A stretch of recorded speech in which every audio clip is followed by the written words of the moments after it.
Good morning. President Green, Colby College faculty, esteemed guests, thank you so much for having me join your celebration here today. To the graduating class of 2023, congratulations. I do promise to be relatively brief in my remarks because I know it's early. I remember what graduation weekend was like, and I know some of you are either just beginning your Saturday morning or ending your Friday night. I see those sunglasses. I know that's not fashion, that is survival. To all the families and the friends and the loved ones near and far, congratulations to you too. None of us gets where we're going alone, so if you are here today, you've probably been there every step of the way for your grads, and we celebrate you as well. So look, I'll be honest, I don't remember a lot from my own graduation speakers, and that is not a knock on them. It's more about what I was ready to hear and what I needed to hear at that moment in my life. I remember big calls to action and people saying I had to use every opportunity I'd been given to go out and change the world, and I just kept thinking, man, I need a job.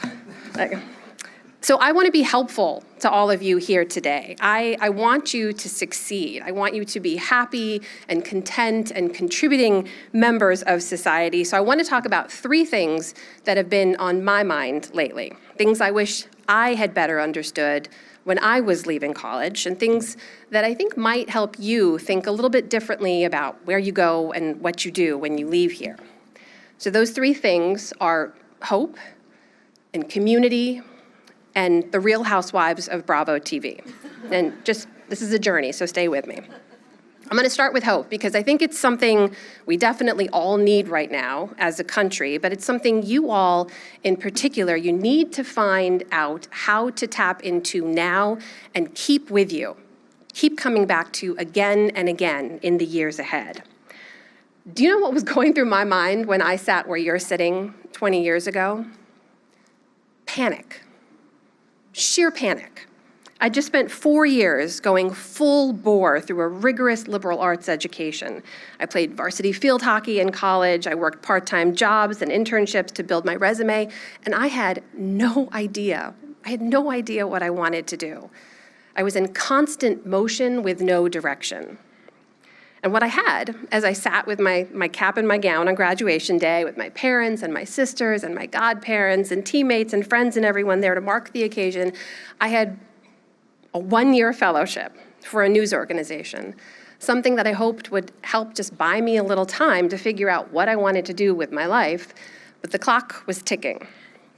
And those were rough days at the end of college. I remember for all the celebration and joy, I would see friends around me every day who were celebrating signing bonuses with big banks and offers from consulting firms.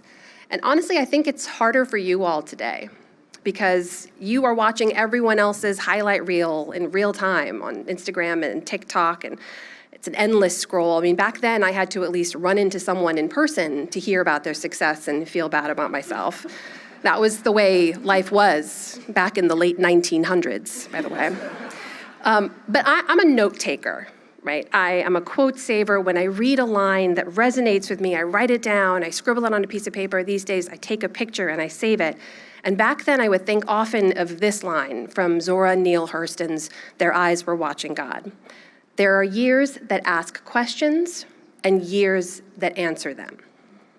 I kept telling myself, all right, you don't have the answers yet. The answers will come, but you have to keep asking the questions, and the right questions. Not what is she doing or what are they doing, but what do I want to do? What's important to me? What kind of life do I want to build? So I kept moving forward, and I kept up hope that I would find my path, and I did in a way I never, ever could have planned. That short-term news fellowship was in 2001, and the very first big story I ever covered in my career was the 9/11 attacks. And with that, I found my path. I found work I love to do. I found work that gave me a sense of mission, and it's a path I have been on ever since. Now, I know hope can feel like a really wishy-washy word, right? It's all rainbows and butterflies and big dreams, but I am here to tell you it is not. Hope is a verb. Hope is strength. Hope is resilience.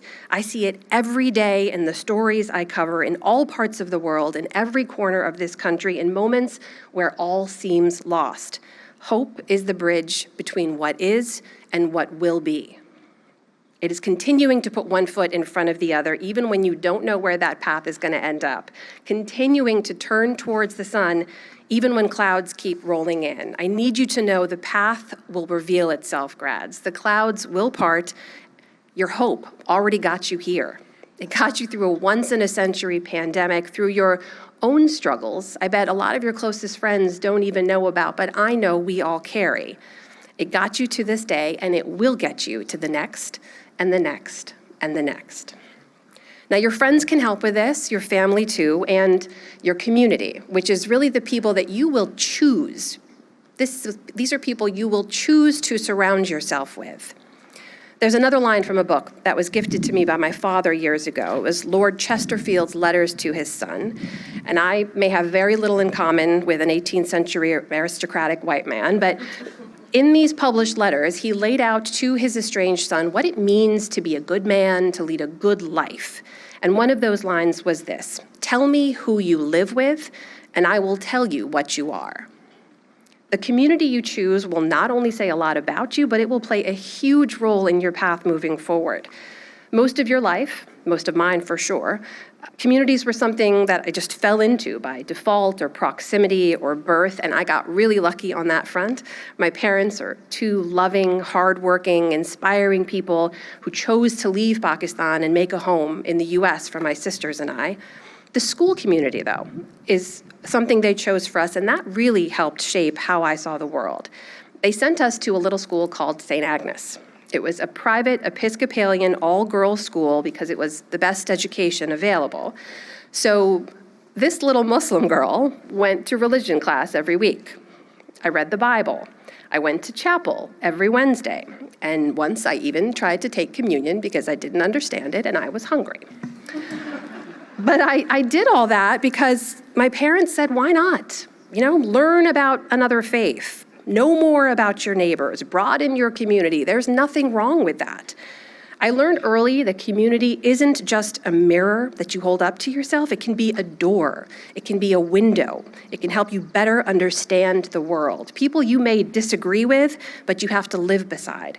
People you have to work with to find common ground. And I did on all fronts. And I have to tell you, that really set the tone for so much of my life. In my career, I was often the only one or one of the only ones like me in a room or in a meeting or in the company. But being in that community allowed me to learn from them and them to learn from me. It made me a better journalist, one who can show up almost anywhere in any country or any state and find a way to relate to people on the ground. And it made me a better friend. And I can be a really lousy friend. Because here's the thing, when you leave here, you and your friends will all grow and you will change and life will carry you in lots of different directions. You will live in different cities, you'll vote for different candidates, you'll pray to different gods. But the ones who have been nearest and dearest to me over the years, truly, are the ones who've made my world bigger. They made me think differently. Friends from college, but yes, also from high school, from grade school, one from second grade I was just texting with earlier today who absolutely drives me insane, but I adore. He's gonna see this later and be like, was that me? And I'll be like, yeah, that was you. People I can disagree with, but people I really, truly adore and need in my life. For the last 4 years, this here, Colby College, has been your community. You arrived here from 38 different states, from 33 different countries. You chose to come here, all 544 of you, and you created your own community. And when you leave here, you will make decisions about the people you live with, about the people you befriend, where you put down roots, and which teams you're going to bring your talents and your resources to. Those decisions will say a lot about you. Tell me who you live with, and I will tell you what you are. Grads, I want you to live with discomfort. Disagree with someone and still be friends. Know that your core values will not shift because they bump up against ideas that challenge them. Be intentional about creating communities that offer doors and windows, not just mirrors. Which leads me to the Real Housewives of Bravo TV. It's a nice segue, right? I watch the Real Housewives. I do. Not every franchise, not every episode, but from time to time, and definitely the reunions, because that is just good TV. And that, I know that may surprise a lot of you. That surprises a lot of people, because I'm a serious journalist, right? I have a serious job. I cover serious stories. I've covered war zones and disasters, moderated a presidential debate. I've interviewed heads of state.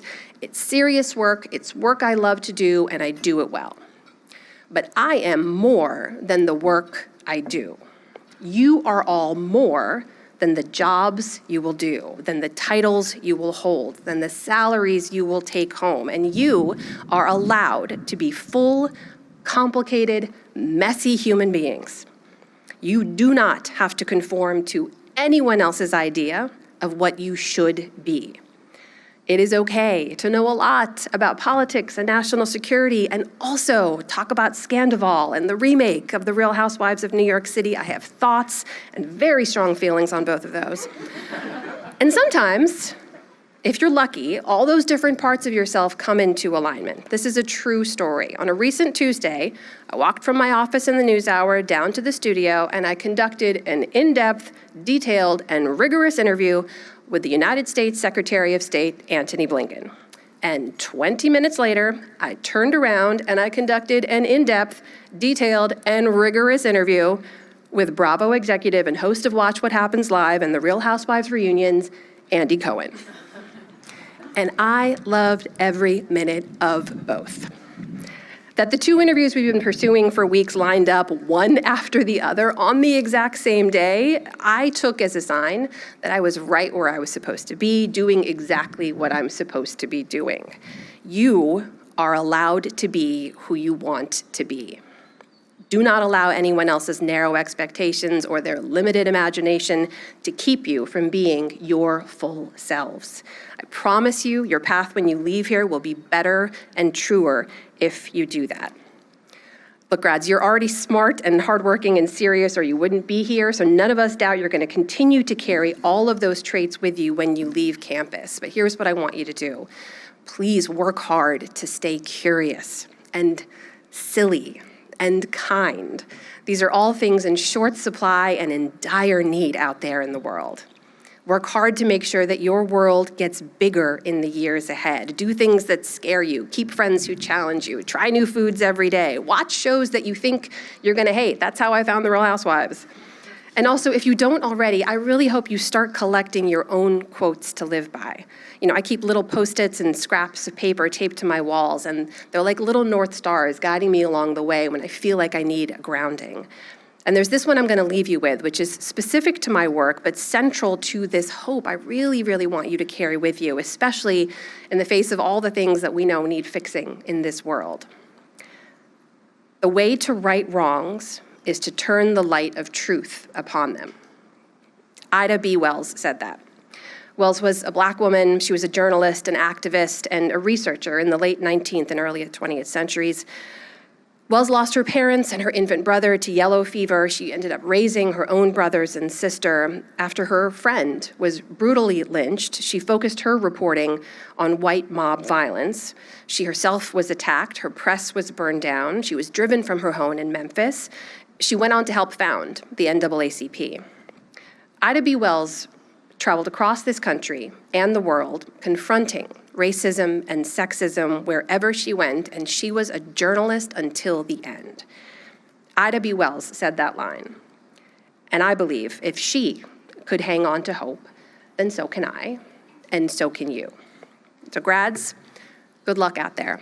We'll be watching, we'll be cheering for you, and you are just getting started. Good luck. Thank you.